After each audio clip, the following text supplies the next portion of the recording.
Hi, this is Shelley Treacher from the Binge and Overeating Recovery podcast.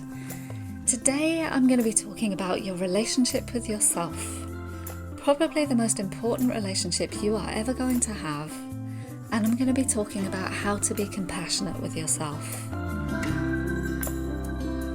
But first, I have a question that's come in. It's a really good question. I'm so glad this one has come up because it's actually quite a popular subject. Often my clients come in and their first concern is what they're translating to their children or what they're passing on to their children about eating. So the question has come in of how to talk to a child who overeats. This is such a great question because in answering it, it's going to address some of the issues that we have as adults. It's just there's a couple of more things that you can specifically do with children and in your family. I'm also going to recommend a couple of books on this subject in the information part of this podcast. But this is a subject that I'll return to later in the podcast in a couple of weeks as well. So just as with you, the first thing to try and understand is what's behind the eating. It might be something physical or physiological, but it's also most likely to be something emotional. So as an ongoing question, keep being curious about what's going on for your child that they might need to comfort eat. So that's the first thing. Secondly, you probably already know that I am anti-portion control because it's shaming and it's going to make someone feel worse. This is no less with children. It's actually our default mechanism to want to control and to help our children. So sometimes we might panic and think, I need to restrict how much they eat. But that's actually the worst thing that you can do. I mean, you know what it's like when you've been to the doctors or your personal trainer or you've sat around the dining table with your parents and somebody has said that you should eat less or that you might want to eat less or let's help you eat less. That's portion control and it doesn't feel good, does it? It never feels good. How do you feel when somebody says that? So that's how your child might feel if you start telling them to eat less or that they're eating too much. They're going to feel shame and it's highly likely that they'll carry on eating. It's just that you won't see it because they'll do it in secret. The unfortunate consequence here is that you won't actually be able to educate them anymore because they will have switched off to you. So you've got much more chance of doing that if they're sitting in front of you overeating. The third thing to do is to not make food a bad thing. Food is a good thing. We need food to survive and it can be very pleasurable to eat. But that's kind of the point. You know as a binge eater that you don't really take pleasure in overeating anymore, do you? It usually goes down quite quickly now, doesn't it? Is that right? The thing here is to start educating your child on eating slower. Perhaps as a family, eating more mindfully around the dinner table. This is also a subject that I'm going to talk about in a podcast later. The fourth thing is to start educating your child around when they might be responding to hunger or to something else.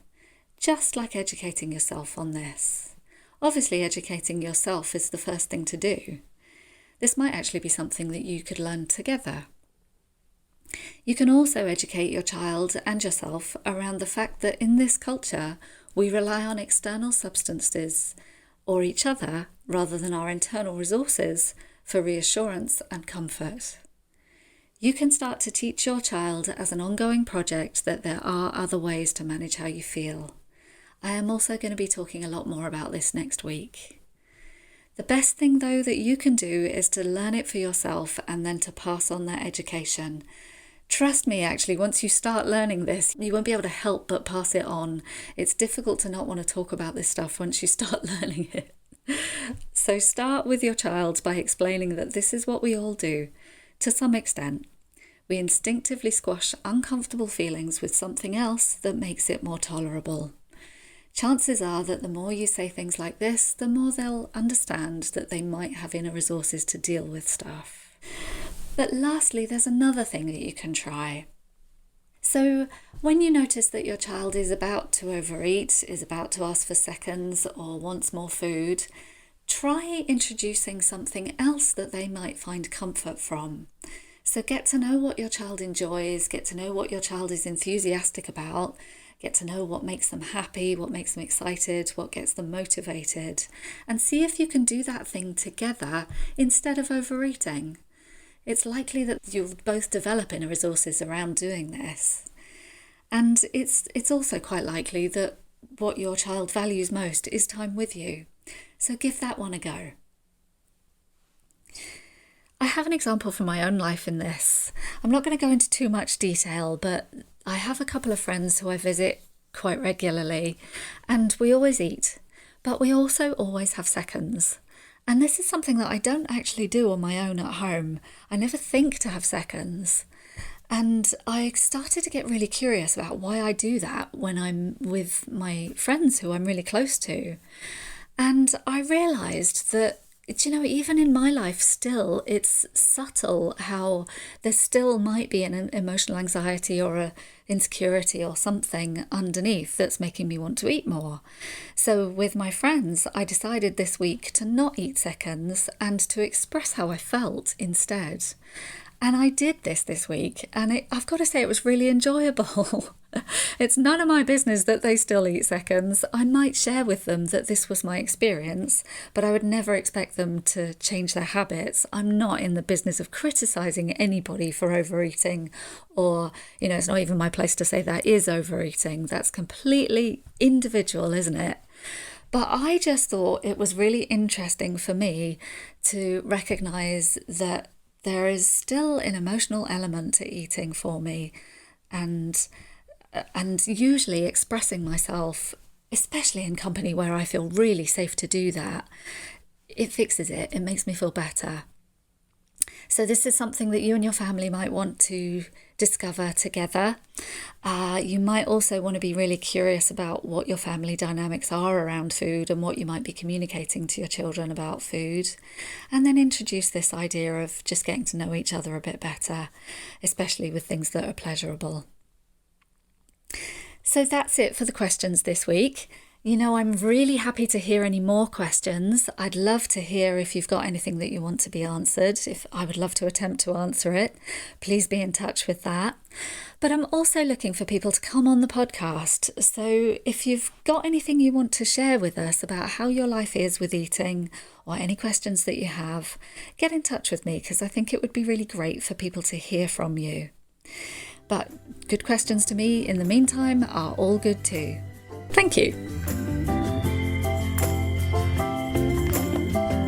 So we've just been talking about curiosity with yourself, and that leads in nicely to talking about your relationship with yourself and today's topic. One of the questions I've been asked recently is, what is compassion?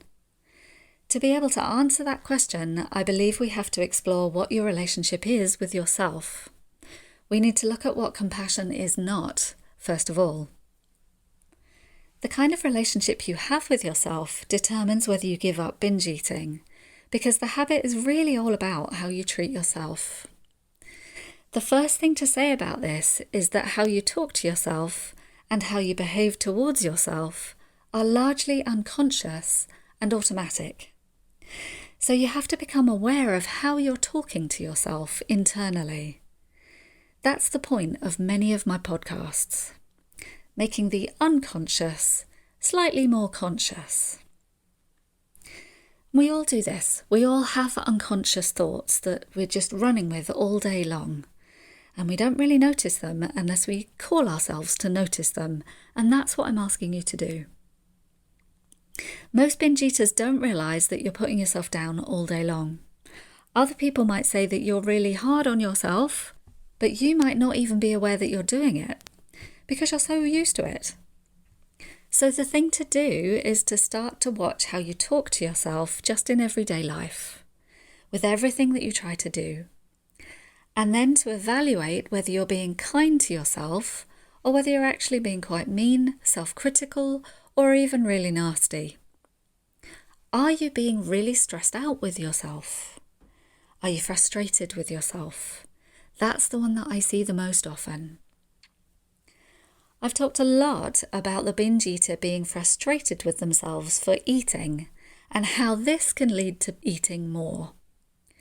But it's also highly likely that if you're frustrated with yourself for eating, that you're frustrated with yourself for lots of other things as well. The most common thing that I see with emotional eating is a constant frustration with yourself for being human, for having feelings, or for being sensitive. A study of 2,000 women in the Mirror shows that we criticise ourselves on average of about 8 times a day. Here are the 20 most common self-criticisms. See how many that you say in a day or how many you recognise. See if you have more than the average woman. I'm too fat. I'm overweight. My hair's a mess. My belly looks big. I don't exercise enough. I feel scruffy next to other women. I'm not earning enough money. I'm having a fat day. Not wearing a certain item of clothing because you don't think you can pull it off. Or wishing you were photogenic. Deflecting compliments by saying something negative about yourself. Worrying about people talking about you behind your back. Feeling underdressed. I'm not stylish enough. I don't have enough sex with my partner. I'm not as creative as other women. My bum looks big. I'm not as organised as other women. I don't spend as much time with my friends as I should. I'm not wearing enough makeup. And I'm not as attractive as my partner. Apologies to the men listening. This was a study done amongst women. Obviously, you may have the equivalent and many of the same things. It's really all about finding the balance of self-care and responding to what your body actually needs to sustain it. So now let's talk about what compassion is.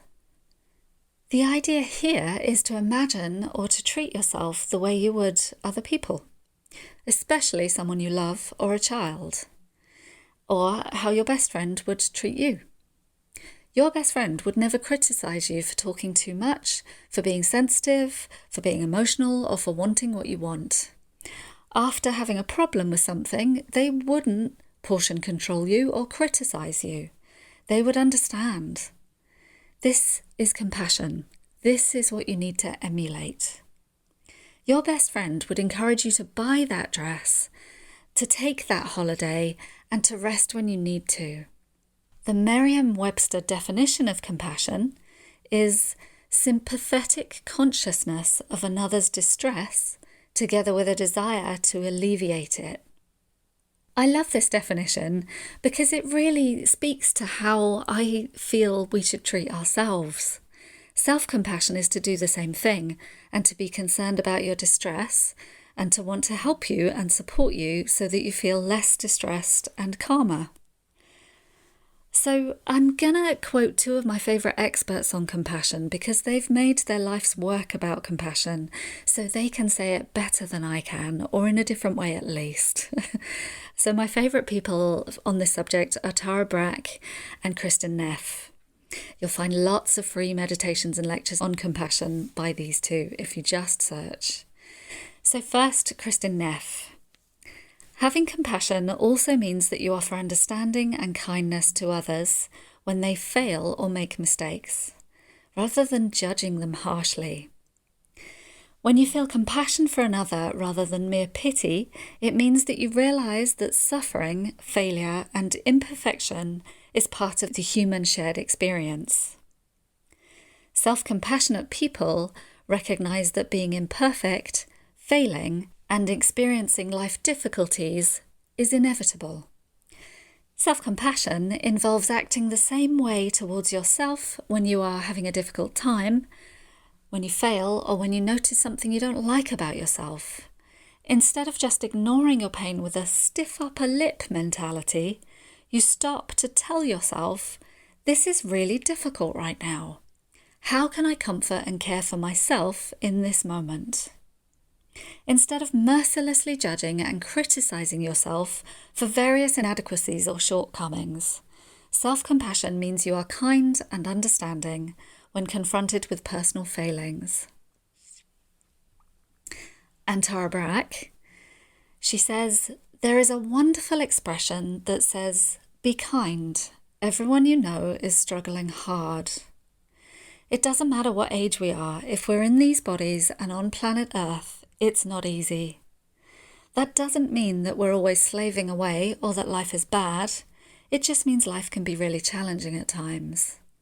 Because we are conditioned to pull away from suffering, awakening a compassionate heart requires a sincere intention and a willingness to practice. It can be simple. As you move through your day and encounter different people, slow down enough to ask yourself a question. What is life like for this person? What does this person most need? And that's the end of the quote, but I would ask you to ask that question of yourself. What is life like for you? What do you most need? Compassion is about replacing the negativity we talked about with something kind and understanding all day, every day, especially around overeating because there's so much aggression and criticism and shame around it. But it also needs to be directed to how you feel. That's it for today. Thank you so much for listening again. I'll be back next week and I'll be talking about inner resourcing and the strength that you have inside and how to access it and embodiment in a good way that you might feel good in your body. As usual, I'm really happy to hear any questions, so please keep in touch with me. Thank you for listening. See you next week. If you want to explore your relationship with yourself a bit further, or you want to learn how to be kinder to yourself, let me know. You can join my new support group that's opening soon. There will be limited places, so do get in touch with me soon. I'd love to help. Thank you.